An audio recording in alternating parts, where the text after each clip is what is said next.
তাড়াতাড়ি রিমির জন্য নাস্তা বানাতে লাগবে। এই তো পিঠাগুলো মনে হয়ে গেছে। মা আমাকে একটু চুলটা বেঁধে দাও। আরে দাঁড়া দাঁড়া, এখনই বেঁধে দিচ্ছি। আয় এখন চুলটা বেঁধে দেই। আরে তো চুলগুলো তো দেখি অনেক সুন্দর হইতেছে, তাই নাকি মা? এই তো তোর হয়ে গেল, অনেক সুন্দর লাগতেছে তোকে। এখন তাড়াতাড়ি নাস্তাটা খেয়ে নে। আরে মা অনেক সুন্দর নাস্তা বানিয়েছো, এখন টাটা, আমি চলে যাই। ওই তো রিমি চলে আসছে। হাই রাজু, চলো তাড়াতাড়ি আমাদেরকে স্কুলে যেতে লাগবে। আর স্কুলে তো অনেক মজা হবে আজকে। হ্যাঁ রিমি তুমি একদম ঠিকই বলছো। আরে এটাতে কে আসলো? হাই বাচ্চারা। আরে এটা আবার কে? তোমাদের আমি ড্রপ করে দিচ্ছি, তুমি গাড়িতে উঠে পড়ো। আচ্ছা ঠিক আছে, এখনই উঠে পড়তেছি। এই তো আমি গাড়িতে উঠে পড়লাম, তুমিও উঠো। হ্যাঁ হ্যাঁ দাঁড়ান, কিন্তু মা তো বলছিল কেউ যদি কোনো খাবার অথবা গাড়িতে উঠতে বলে সেটাতে না উঠতে। তোমরা যদি চাও তোমার মা 100 বছর বেঁচে থাকুক, তাহলে এই ভিডিওটিতে লাইক করে দিয়ে চ্যানেলটি সাবস্ক্রাইব করে দিও। লাইক সাবস্ক্রাইব তারাই করবে যারা মাকে মন থেকে ভালোবাসে। না না, এটাতে উঠা ঠিক হবে না। এই যে রাজু, চল তাড়াতাড়ি নিচে চলে আয়। আচ্ছা ঠিক আছে, আমরা যাব না, ধন্যবাদ আপনাকে।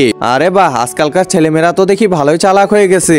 রাজু তাড়াতাড়ি চলো, আমাদেরকে হেঁটেই চলে যেতে লাগবে। বন্ধুরা তোমরা কে কে স্কুলে পড়ো তা অবশ্যই কমেন্টে জানাও।